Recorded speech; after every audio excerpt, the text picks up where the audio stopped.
नमस्कार मित्रों, मैं आपका मित्र डॉक्टर देवाशीष मुखर्जी। मैं एक होम्योपैथ डॉक्टर हूं।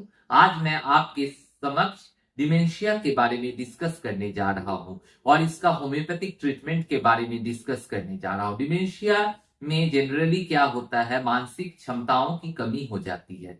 जनरली ये ओल्ड एज पेशेंट्स में देखा जाता है। डिमेंशिया में क्या होता है, इंटेलेक्चुअल एबिलिटीज में कमी आ जाती है, पेशेंट के मेमोरी में कमी आ जाती है।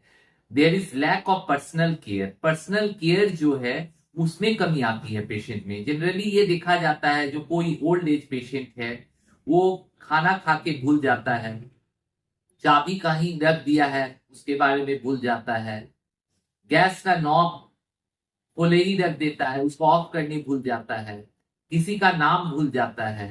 जनरली ये ओल्ड एज पेशेंट्स में ज्यादातर देखा जाता है।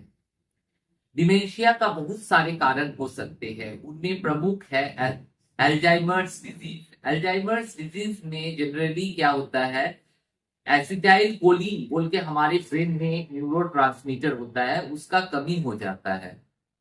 और इसमें क्या होता है, प्रोग्रेसिव डिमेंशिया होता है। ग्रेजुअली क्या होता है, छोटी छोटी बातों से शुरू होकर पेशेंट का मेमोरी ग्रेजुअली भूल बहुत आस्ते आस्ते बहुत ज्यादा ही पेशेंट भूलने लगता है। तो चलिए जान लेते हैं इनके कुछ होम्योपैथिक मेडिसिन के बारे में। एल्जाइमर्स डिजीज में जनरली क्या होता है, एसिटाइल कोलिन बोल के ब्रेन में केमिकल होता है, उसका कमी हो जाता है। इसमें क्या होता है, प्रोग्रेसिव डिमेंशिया होता है। जनरली क्या होता है, आस्ते आस्ते पेशेंट का मेमोरी लॉस थोड़ा बहुत होते होते ज्यादा प्रोग्रेस होने लगता है। इसके अलावा भास्कुलर डिमेंशिया भी हो सकता है।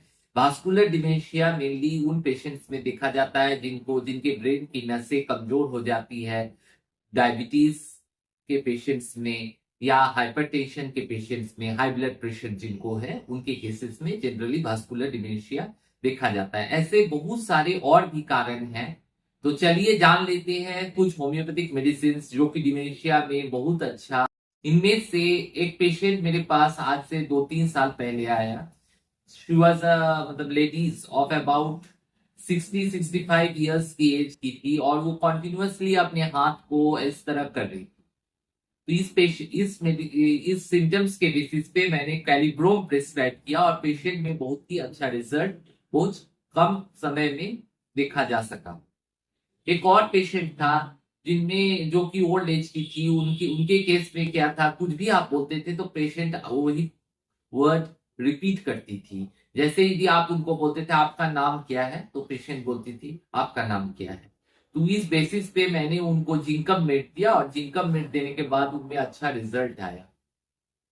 इसके अलावा और भी बहुत सारे मेडिसिन इंडिकेटेड हो सकते हैं, जैसे एनाकार्डियम ओरिएंटलिस, नाक्स मॉस्केटा, और भी बहुत सारे मेडिसिन हैं। तो इस जब भी कोई मेडिसिन आप प्रिस्क्राइब करते हैं तो पेशेंट एज ए होल आप स्टडी कीजिए और जो मेडिसिन पेशेंट का मेंटल सिम्टम्स, फिजिकल सिम्टम्स और मोडालिटीज के साथ मैच करता है उसे आप प्रिस्क्राइब कीजिए। Thank you, thanks for watching. Please do subscribe my channel.